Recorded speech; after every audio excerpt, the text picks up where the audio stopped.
Well, I'm here again after all. Yeah, they extended the pool for another few days. So, yep, back to the same old routine. I was almost looking forward to not making the walk, but whatever. Anyway, it's going to get really warm tomorrow, so. But anyway. Subject, shoe tying. Sorry, boy, no way to start a video tying a shoe. Yeah, we're going to get on this, I'll let you give you a fair warning. This distinction between philosophy and psychology, or maybe we just need a better word, another word for what it means to be a philosopher. Well, that means like some sort of life philosophy, philosophy of life. What's your philosophy of life? Oh, yeah, ignore the truth. That's how most people have their philosophy on life.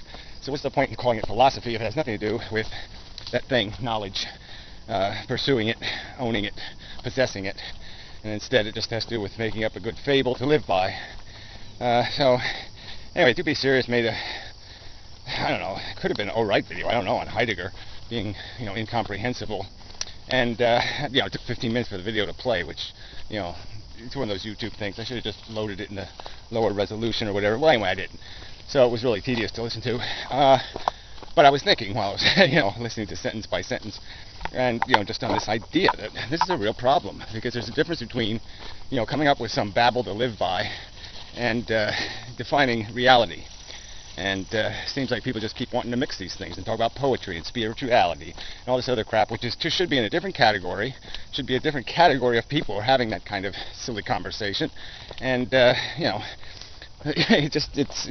mixing these things is just, it's like mixing the blueprint for a nuclear power plant with a blueprint for a Hello Kitty doll or something.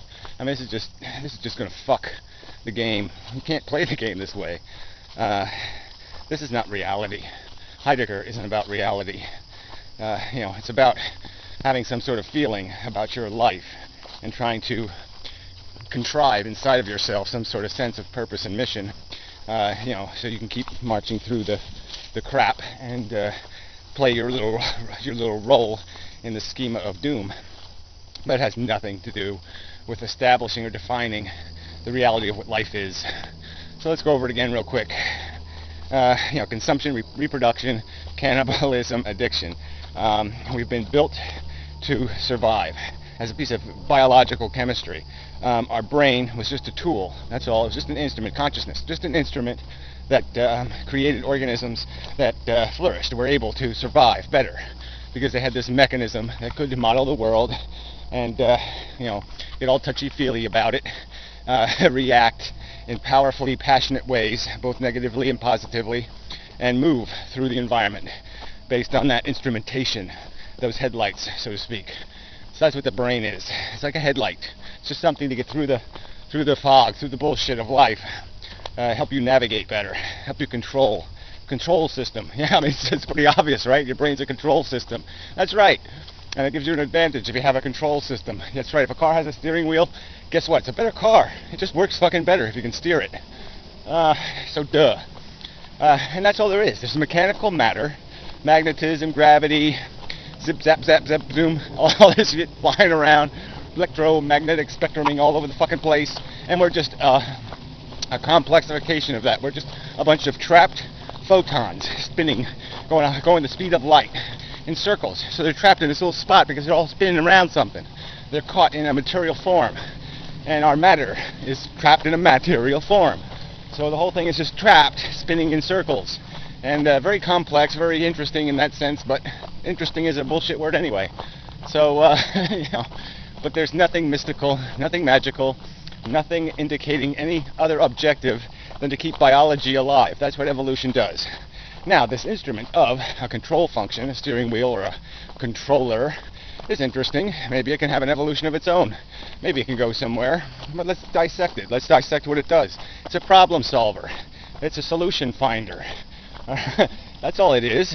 It's a machine for troubleshooting. Coming up to a problem, finding the best way to navigate through the problem. That's what it does. That's what the advantage of intelligence is. So you're really going to have to work hard to contrive anything out of that. Now, the passion part. Well, there you got something interesting. Because you do have this ability to feel powerful emotion. Really powerful. And so it's the ecstasy and the agony. We're back to that. The ecstasy, the agony, and the fucking truth. And yeah, the ecstasy and the agony these are things that we have to live in. We have to feel these things. We have to. I mean, they're part of our being. That's why I do make steps, is because some sort of feeling pushes me, and some sense of, some idea of, some but anyway, that's not really a great example because I'm just moving because the brain said, okay, it's your job, move.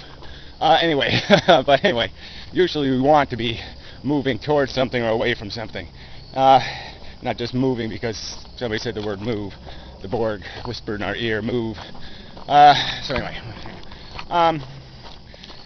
where was I? Yeah, so, but anyway, we have to live in this Shakespearean kind of world, a world where people do love, and they lose, and they grieve, and they, all this emotional stuff, where they're artists, and they're poets, and, all this mush. And there's nothing wrong with that, and maybe there's something we can go with that. Maybe there's some way that we can evolve that into something magnificent, something perfect. These beautiful things are beautiful things, damn it. Beauty is kick-ass. So let's beautify the world. If we're going to be here, we might as well do something constructive like that. But the catch is that's all psychology, all right? And philosophically, we can understand that that's psychology. That all that passion and all that perception of value is merely a contrivance. We've been built. You see that V on that woman. Oh, man. We've been built. We're constructed to chase this imagery, this symmetry, these lines of elegance and whatever. I mean, that's the construction of the monster. Beauty killed the beast. Yeah, well, we're a beast, but yeah, we live for it. We'll climb buildings for it. We'll fall off of buildings for it. We'll whap airplanes for it. We will do all kinds of shit for that thing, that glory of the perception and the hopeful possession.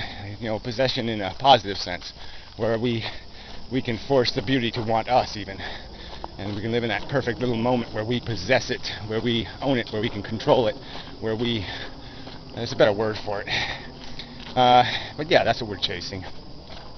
And it's and if we ever catch it, look out, then you're really in trouble. Because the next day, oh shit, you mean there's another line I have to add? You mean there's more? I got to draw some more to the picture. The game goes on, and it will go on. So anyway, so just understanding that. So we don't need Heidegger. Let's interpret Heidegger. Well, yeah, why don't you just waste your time trying to, find God in a bucket of spit? Just a waste of time. If anybody can just mumbo jumbo, throw some incomprehensible words together poetically about the power and the glory and the magnificence of the reaching, whatever. Come on, grow up. That is not philosophy. It's faggoty, run away from the truth bullshit. So anyway, I'm really this whole idea that these people are philosophers is such a pile of crap, as they have no desire to reach the truth. All they want to do is keep everything veiled, keep everything obscure, so they can keep pretending that the machine that makes the powdered milk is really Goldilocks, and the machine that makes rubber tires is one of the three bears, and you know what I'm saying. They just keep trying to turn life into a fairy tale, and that's all they're using this poetry to do. It's poetic language. It's not about the fucking truth. So let's go back to the truth again. But, it's right there in front of you. We are part of this biosphere, and all it is a kind of humus, a kind of full of dead shit. And you go wiggle through it and collect parts. You collect bits that complete you, and then you fart out a copy of yourself and feel all proud as you sentence it to do the same shit, except in a weaker environment. That's what it comes down to. In most cases, people are producing children into a world that seems so much less certain than the world they're living in. I mean, the only time people really had an excuse to have kids was maybe the 50s. Because things seemed pretty stable. You could see the future. You could see the idea of technology and Buck Rogers and all that crap, and they were paying the bills basically, mostly. mostly. And yeah, but now we're feeding off of the future. We've consumed it. We've mortgaged it all. We've sold out the future. We've poisoned it. And people are still thinking they have a right to sentence that next generation to wiggle through their own puke.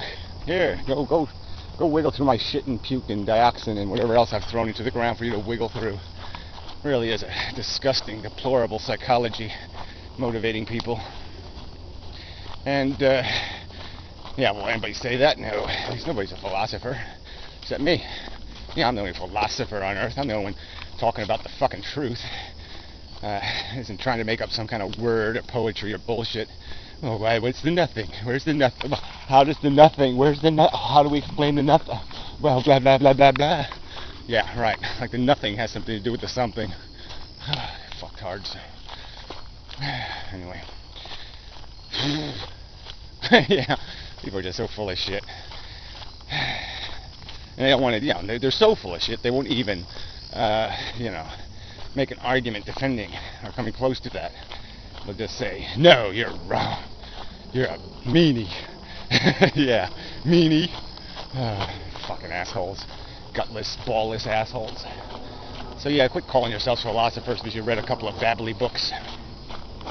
That's always a little troublesome, you see, he's right on my path. A little bit of a doom log. Oh, I'm back. It's not good. Shit. Alright, anyway. Really shouldn't be that bad, though. That fucking cat keeps hogging the couch. Oh. Anyway. Where the hell am I? Yeah, so what's the point? No one wants to have a real conversation about the truth. What's really happening on planet Earth. What psychology really is made out of. And what the truth is about our material form. And what exactly matters. The little game that matters playing. Yeah. The survival game on Earth. The DNA game. Anyway. Chipmunks. Good chipmunks. Living in there, I bet. Lots of millions. Chipmunk condominium. Anyway. Yeah, that's enough of a video. Thank you very much. Yeah. Another day. Oh, I can't believe it. But I'll cease to wake up someday. Anyway, until next time, blah, blah, blah, blah, blah. Alright, an addendum. Maybe. Yeah, I want to maybe put this on YouTube for a change. So maybe I can edit addendums. So I don't have enough time. Anyway, back to the free stuff thing. Yeah, I mean, people keep thinking I'm somehow some person discounting the meaning of wallowing in your passions and all that crap. And I'm not. I'm just against the idea that you live your entire life on that crap. Well, that stuff, that good stuff. That becomes philosophy. And you don't recognize it as just psychology. It's just psychology. Love is psychology. It is not philosophy. It is not the truth. It is a mental syndrome that you fall into. That you become possessed by. Yeah, syndrome. That's what love is. Love is not a description of reality. And really, there's just no point in mixing these subjects. The truth and love. Oh, come on, please. So, yeah, that's the addendum. But oh, boy, what a difference a day makes. Jeez. I was having a near-death experience yesterday. Oh, God. And I'm not great today, but I'm just not quite as dead. But that's what life does to you, that mood consumes you, that pain or suffering or a little bit of, you just don't feel good. Man, does it make it hard to live. It makes it hard to see any way out. And you feel a little better and you start loving things again. You start chasing the cheese and it's game on again. And we got to understand that that's just the psychology. Okay, the truth is we're being manipulated by what we feel. And I'm sorry to talk like this, but apparently you people can't understand anything unless it's lyrical and simplistic and kind of turned into baby babble. Okay. Alright, so until next time. Yeah. Whenever they'll be. 3 hours, 3 days. Never, who knows. Yeah, sorry. The scenics are nice today. Okay, it's lovely, lovely, lovely. Stupid lousy mansion house over there. Anyway, till next time.